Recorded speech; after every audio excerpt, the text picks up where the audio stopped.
Hola, buenas, soy Álvaro de Sofás Valencia y en este vídeo quería enseñaros un truco para que tengáis en cuenta a la hora de cuando vayáis a una tienda tener las medidas claras, que es algo muy importante a la hora de comprar un sofá.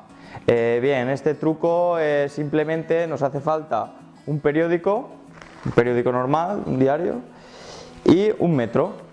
Lo único que tenemos que hacer es despejar el sitio en nuestro salón, en nuestra casa, donde va a ir situado el sofá y rellenarlo con papel de periódico, dejarlo en el suelo y que ocupe todo el espacio donde va a ir el sofá.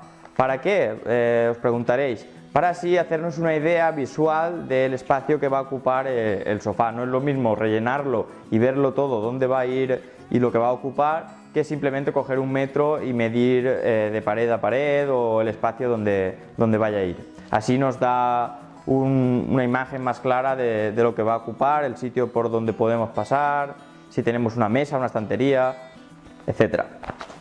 Este sencillo truco lo que va a evitar es que cuando nos lleven el nuevo sofá a casa no nos sorprendamos y nos parezca más grande que cuando lo vimos en la tienda. ¿Por qué? Porque cuando lo vemos en la tienda o lo vemos en la fábrica es un espacio abierto donde no hay columnas, no hay un radiador, no hay una mesa, no hay estanterías, entonces no parece tan grande como realmente es. Y nos ha pasado algunos casos que cuando hemos llevado el sofá a casa, pues alguno de nuestros clientes nos ha comentado que parecía más pequeño la exposición que cuando lo han visto realmente puesto en su casa.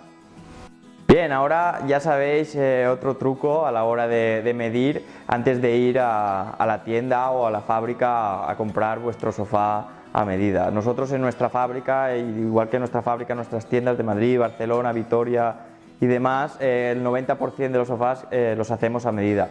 Y recomendamos siempre a nuestros clientes este tip o este truco a la hora de medirlos en su casa y realmente los clientes nos comentan que funciona perfectamente. Si sabéis otros trucos, otras formas de medir en vuestro salón, dejádmelos aquí en los comentarios, y si tenéis cualquier otra duda relacionada con el tema de los sofás, medidas, calidades y demás, también podéis dejármela aquí en los comentarios y os responderé lo antes posible.